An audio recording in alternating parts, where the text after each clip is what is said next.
أهلا يا أساطير، النهاردة معانا حلقة جميلة جدا ومشوقة من الأنمي الحلو بتاعنا. ومطولش عليكم ويلا نبدأ الأنمي.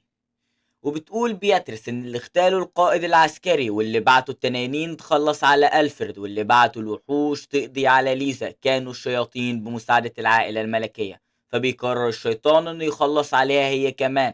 لكن فجأة بنشوف البنت بتاعت الغابة وهي مختفية وماسكة في ايديها أداة سحرية بتوصل بيها اللي بيحصل لألين. وبيسمع الشيطان وهو بيقول إن المواهب اللي مع القائد العسكري والأميرة هتشكل عقبة في طريق مخططات الملك والشيطان، علشان كده لازم يخلصوا عليهم، والفترة الجاية ناويين يحرضوا الناس علشان يتخلوا عن مواهبهم بإرادتهم. فجأة بيصرخ بريت ويقول لألين انت اكيد جاي هنا علشان تبوظ المخطط بتاعنا، والناس بيتفاجئوا لما يسمعوا كلمة مخطط وبيبصوا ناحية ألين بيلاقوا ليزا واقفة جنبه، فبيسألوها لو في حد فعلا حاول يغتالها ولا دي إشاعات. فبتقول لهم ليزا انها فعلا تعرضت للاغتيال واللي هاجموها كانت كائنات سحريه زي التنانين اللي بريت عاملها. وبتعصب بريت وبيدي اوامر للعساكر يخلصوا على الين، لكن الين بيقطع الروابط اللي بينه وبين العساكر وبيكسر سيطرته عليهم. لكن بريت بيحرك التنانين فبتعمل صوت عالي والناس كلها بتخاف وبتهرب. وبينط من البلكونة على ألين وبيحاول يتحكم فيه، لكن ألين بضربة واحدة بيوقعه على الأرض. وبيفتكر ألين آخر يوم كان فيه في القصر لما أبوه قال له أنت فاشل وعار على المملكة وطرده من القصر، فبيرجع القصر وبيقرر يوقف مهمتهم. في الناحية التانية بياتريس بتستخدم قوة بنت الغابة وبتختفي وبتحارب الشياطين اللي ما يكونوش قادرين عليها. فبيقول لها انت بتستخدمي قوة البنت اللي ربها هورس، لكن البنت بتقول له انها دلوقتي حليفة معهم مش مع هورس. وبيرموا هما الاتنين السيوف بتاعتهم علشان الشياطين وبيخلصوا عليهم. وبيشكرها نائب القائد العسكري انها انقذت حياته، فبتقول له انها المفروض ما يشكرهاش وهو القائد بتاعها، وبتبلغه ان الشياطين بتهاجم كذا مكان في المدينة دلوقتي ومش بيهاجمونا احنا بس. فبيقول لها نائب القائد انه هيديها عدد كبير من الفرسان والجنود يحاربوا معاها وهيحموا المدينة بكل قوتهم والاخر نقطة دم فيهم. فجأة بتروح لهم نويل وبتقول لهم علشان تحاربوا لازم يكون معاكم سيوف قوية. علشان كده جمعت اكبر كم من السيوف اللي قدرت تشيلها وجابتها لهم. وفي القصر الشيطاني بيقدروا يخطفوا البطلة، وبريت بيتجبر في الحكم وبيحاول يخلص على الملك، فبيتحد الملك مع البطلة وبيواجهوا بريت ومش بيقدروا عليه. فبتستغرب البطلة انهم مش قادرين عليه بكل قوتهم، فبيقول لها الملك انه عنده موهبة اسمها الحانوتي، لكن الموهبة دي عايزة حد تركيزه عالي علشان كده صعب حد يستخدمها في معركة. وبيفتكر بريت لما امه ماتت فبيتعصب عليهم علشان كان بيحبها جدا، علشان كده فاكر ان ألين هو السبب في موتها وبيكرهه. وقرر من يومها انه لازم ياخد كل المواهب اللي مع الناس ويدمر العالم كله. فبتقول له البطلة انه ما ينفعش يوقف حياته على موت حد حتى لو عزيز عليه، فبيقول لها معاكي حد وبيطلع شعاع من ايده، فبتصد البطلة بقوة البرق، والقوتين بيتساووا مع بعض لكن قوة بريد بتكسب وبتحدف البطلة في الحيط. فبيقول له الملك ان القوة اللي معاه دي قوة الشيطان، ولو سابها تتحكم فيه وزادت عن حدها مش هتسيبه للأبد.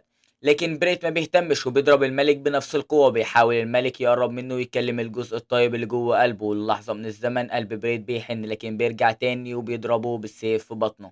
وبيقول له مش هسمح لحد يعرف الجزء الحقيقي اللي جوه قلبي. فبتقول له البطلة انه طول الوقت كان بيحبه والمفروض ما يخلصش عليه، لكن بريت مش بيهتم بكلامها وبيقول لها انت كمان لازم تحصليه. وبيضرب شعاع ناحية البطلة وبيوصل ألين وبيصد الشعاع بالسيف بتاعه، لكن بريت بيستعين بقوة ألين وبيقول له من بين كل الناس مفيش غير انت اللي تصد قوته، وبيأمره يخرج بره علشان ما يخلصش عليه. فبيتحدى ألين وبيقول له اعمل كده لو تقدر، فبيضربه بالشعاع من ايده لكن ألين بيصده بسهولة.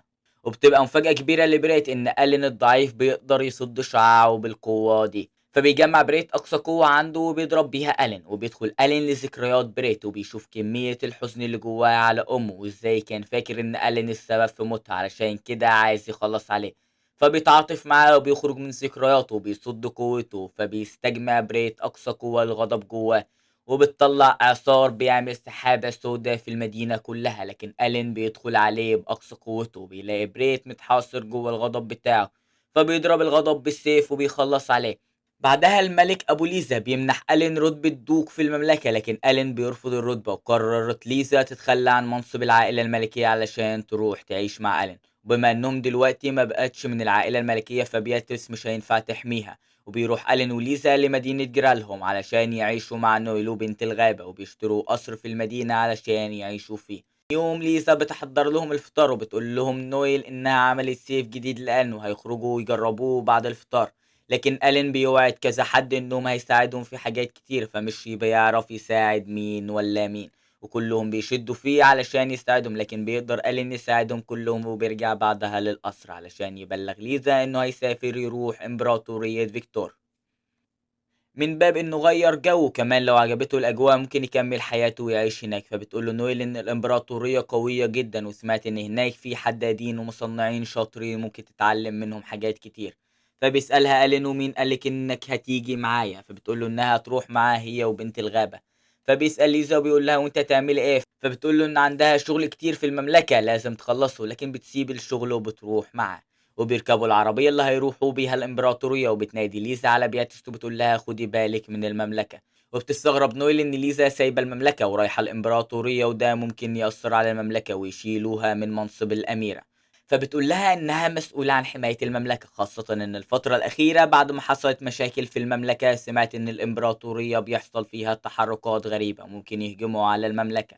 عشان كده هتروح تشوف الأوضاع الداخلية ماشية إزاي في الإمبراطورية. وهم مسافرين بيوصلوا لحدود الإمبراطورية فبيلاقوا الطريق كله حجارة، وفجأة بيقف ألين وبيشاور لهم ناحية الذئاب البرية. فبتقول له ليزا إن اللي بيواجه الذئاب البرية هيقضوا عليه، والناس بيسموهم حاصدي الأرواح من كتر قوتهم. لكن ألين بيهجم عليهم وبيقضي عليهم في أقل من ثانيتين، وبيرجع العربية تاني وبيقول لهم كده نقدر نكمل طريقنا.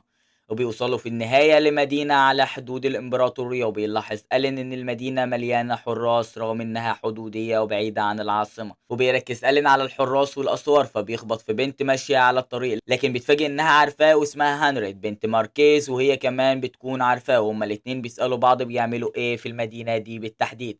لكن هانريت ما بترضاش تقول له، بتبعد عنه، فبتنادي عليها ليزا بتقول لها انت هانريت ماركيز. فبتقول لها هانريت وانت ليزا أميرة مملكة ويست. وقبل ما يتكلموا بتقطعهم هانرت وبتقول لهم ارجعوا المملكة بتاعتكم، لأن الإمبراطورية بتغلي في الفترة الحالية، والنار ممكن تمسك فيكم لو عرفوا إنكم موجودين في الإمبراطورية. فبيقول لها قال إنهم بيمشوا في الإمبراطورية كسياحة فمحدش هيقدر يأذيهم. لكن هانرت بتبلغه إن كتيبة فرسان الذئب الأسود اتحركوا من الإمبراطورية، ودول الكتيبة الأكبر والأقوى، والإمبراطورية أمرتهم يتحركوا أول ما يلاقوا الوقت المناسب. وبتحذرهم ياخدوا بالهم طول الوقت وما يحتكوش بالكتيبة دي مهما حصل. وبتسيبهم هانريت وبتمشي، لكن ألين بيروح وراها وبيسألها لو بتساعدهم بصفتها هانريت بنت ماركيز ولا هانريت الحكيمة. فبتقول له مش هتفرق، المهم انك فهمت الرسالة. فبيشكرها وبيرجع وبيدور ألين على ليزا ونويل، لكن بيتفاجئ بانفجار ضخم، فبيروح علشان يشوف في ايه وبيلاقي راجل بيجري بسكينة، فبيقف قدامه وبيشنكله، لكن بيحاول يخفيه قبل ما الحرس يوصلوا، فبيخلص عليه وبيخليه ينزف من جسمه كله. وبتوصل قائدة الحرس وبتسأل ألين على ايه اللي حصل، فبيقول لها انه هاجمهم الاول بالسكينة وضربوا دفاع عن نفسه. لكن قائدة الحرس بتقول ان مفيش حد بيدافع عن نفسه هيضربه بالشكل ده، وازاي قدرت تتخلص عليه من غير ما يكون معاك سلاح ولا قربت منه، كمان ما عندكش مواهب. وبيتفاجئ ألين انها عرفت ان ما عندهوش مواهب، فبتقول له ان موهبتها تعرف مين عنده مواهب ومين ما عندوش، وكمان بتقدر تعرف نوع مواهب كل واحد. وبتسأله لو مصدق بوجود الشياطين، فبيقول لها اكيد مصدق. وبتعرفوا قائدة الحرس ان الشياطين عندهم قدرات بيستخدموها شبه المواهب بتاعتهم، لكن مختلفة تماما عن مواهب البشر، علشان كده ما بتقدرش تشوفها. واللي عمله ألين ده موهبة من مواهب الشياطين، فبيقول لها انه ما عندهوش مواهب شياطين، لكن اكيد مش هتصدقيني لو قلت كده. لكن قائدة الحرس بتعتذر له وبتقول له لو انت مش شيطان فانا اسفة، لكن لازم اقبض عليك علشان احقق الامن في المدينة. وبيفكر ان لو هاجمها هي والحراس وخلص عليهم ده ممكن يستفز الامبراطورية ويخليهم يركزوا عليه، ولو هرب في ده يثبت التهمة عليه اكتر ومش هتسيبه غير لما تلاقيه. لكن قائدة الحرس بتقطع تفكيره وبتأمرهم يقبضوا عليه، وفجأة بيختفي ألين، فبتأمر الحراس يدوروا عليه في المدينة كلها. وبينزل لالين في أنفاق المدينة بعد ما بنت الغابة مسكت ايده واختفت بيه، فبيشكرها انها انقذته قبل ما الحراس يقبضوا عليه. وبيسمع صوت هانريت بتقوله لبست نفسك في ورطة بعد ما حذرتك ما تحتكش بحد من الحراس. وبتعرف هانريت ان اللي حصل لانها كانت بتراقب ألين وشافت الحراس وهم عايزين يمسكوه، فنادت على بنت الغابة وطلبت منه مساعدتها علشان يقدروا يهربوا من وسط الحراس. ومن هنا بيقرر ألين انه ياخدهم ويهربوا من المدينة وما يرجعولهاش تاني، لكن هانريس بتقول له ان الوقت اتأخر وكل الطرق اللي بتخرج من المدينة اتقفلت، فبيقترح عليها نويل انهم يستخدموا قوة بنت الغابة ويخرجوا بيها، لكن ألين بيعرف ان الحراس مش اغبياء، واكيد خدعة زي كده مش هتخيل عليهم مرتين. فبيقرروا يستخبوا في بيت هانريس لحد ما يلاقوا طريقة يخرجوا بيها من المدينة. وبيوصلوا لقصر هانريت وبيتفاجئ ألين إن سايلس رئيس الخدم بتاعها قبل ما يسيب المملكة دلوقتي شغال رئيس خدم هانريت. وبيعرف من سايلس إن هو والخدم عملوا احتجاجات وهربوا من المملكة، وهانريت هي الوحيدة اللي استقبلتهم في القصر بتاعها. وبيدخلوا بعدها القصر، ونول وبنت الغابة بيتفاجئوا بشكل القصر الجميل فبيلعبوا فيه وبيتنططوا على الكنب. فبتضحك هانريت وبتقول لهم اعتبروا نفسكم في بيتكم، خاصة إن عايشة في القصر كله لوحدها. وده بيكون غريب على ألين، بتقول له إن أهلها خرجوا في رحلة وعملوا حادثة وماتوا. وبيدخل ألين في الموضوع بيسألها عن اللي بيحصل في المدينة وليه كل الحراس دول موجودين، والإمبراطورية طلع كتيبة الذئاب الأسود. وبتفاجئوا هانريت إن الإمبراطور اتقتل من سنة، علشان كده الإمبراطورية ما اتحركتش وهجمت على مملكتهم في عز ضعفها. وبالليل بتقعد هانريت مع ألين، وبيتوقع إن الوحيدين اللي يقدروا يغتالوا الإمبراطور من غير ما يسيبوا أي أثر هم الشياطين. فبتقول له هانريت إن الوحيدين اللي يقدروا يغتالوا الإمبراطور من غير ما يسيبوا أثر وراهم هم الشياطين وإنت. فبيوجه لها آلين نفس الاتهام وبيقول لها لو أنا أقدر يبقى أنت كمان تقدري. بيسألها بتراقبيني من إمتى، فتحاول هانريت تخبي ملامحها، لكن آلين بيقفشها وبيقول لها أنت مراقباني من قبل ما أدخل الإمبراطورية، كمان اتأجرتي رئيس الخدم بتاعنا وبتخبطي فيا وأنا ماشي في المدينة، وأكيد كل ده محصلش كده مجرد صدفة. لكن هانا بتتكسف وبترجع أوضتها وبتفتكر لما كانت مع ألين في حياتهم التانية. وقتها ألين كان بطل قوي جدا والناس كلها كانت بتخاف منه، مع ذلك كانوا بيشتموه ويأذوه طول الوقت. لما حصل معاه كده قلبه اتكسر وقرر يسيب لهم العالم ويمشي.